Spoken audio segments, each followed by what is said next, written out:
Hey there, feeling like a fraud? You're not alone. Even the most successful people struggle with imposter syndrome. I've been there too, questioning if I really deserved my achievements.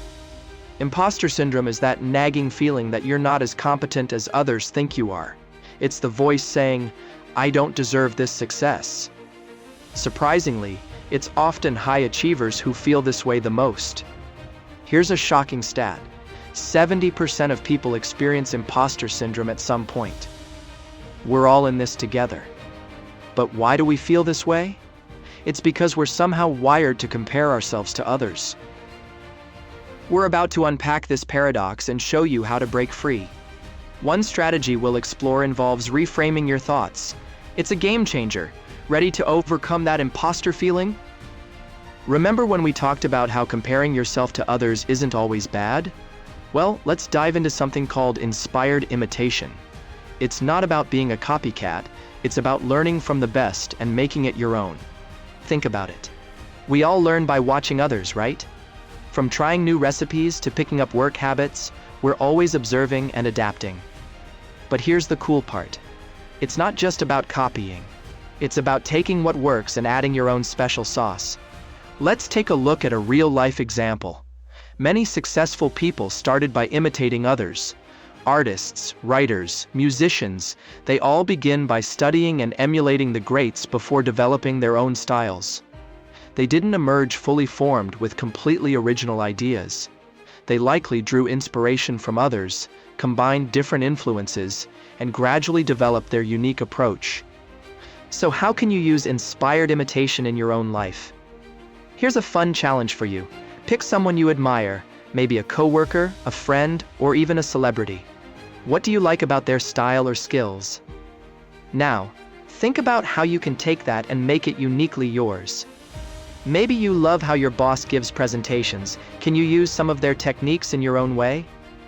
As you practice this, you might notice your confidence growing. You're not just blindly copying, you're actively learning and improving. And guess what? This can really help with those imposter syndrome feelings we talked about earlier.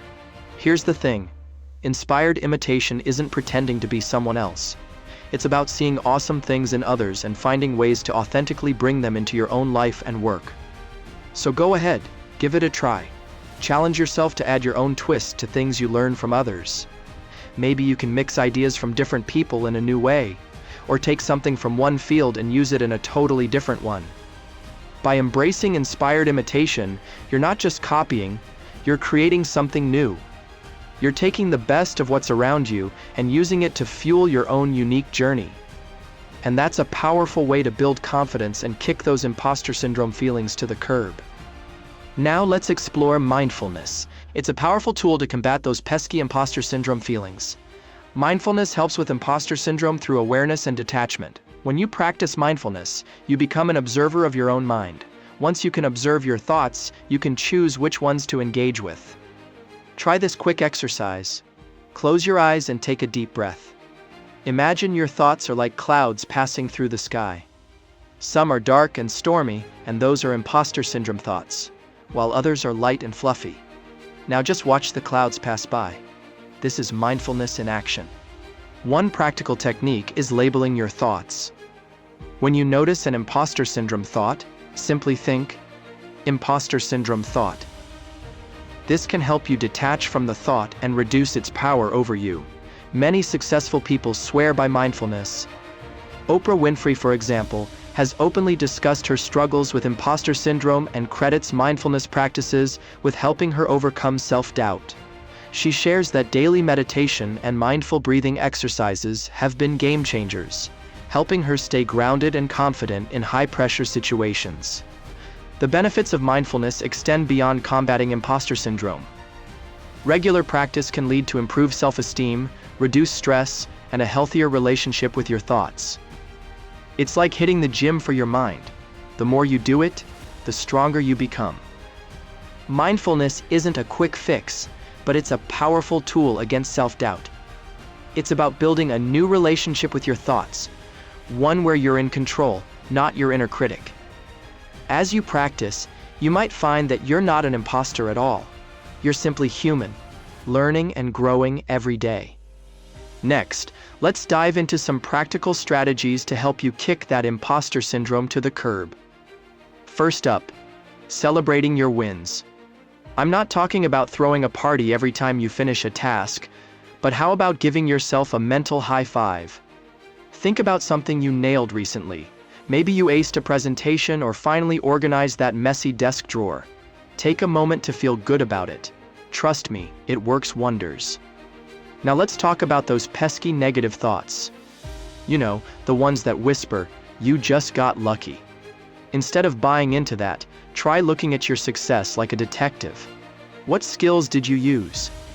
How did you overcome challenges? This isn't just positive thinking. You're actually rewiring your brain to recognize your awesomeness. Here's a cool trick. Grab a journal.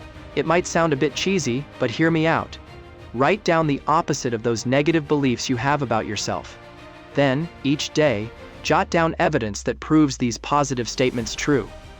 It might feel weird at first, but stick with it. You're creating new mental pathways that'll help you see yourself in a whole new light.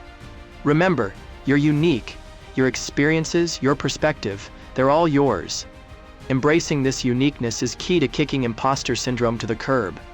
You're not here to be a carbon copy of anyone else. You're here to be you, quirks and all. These strategies might seem simple, but don't underestimate their power.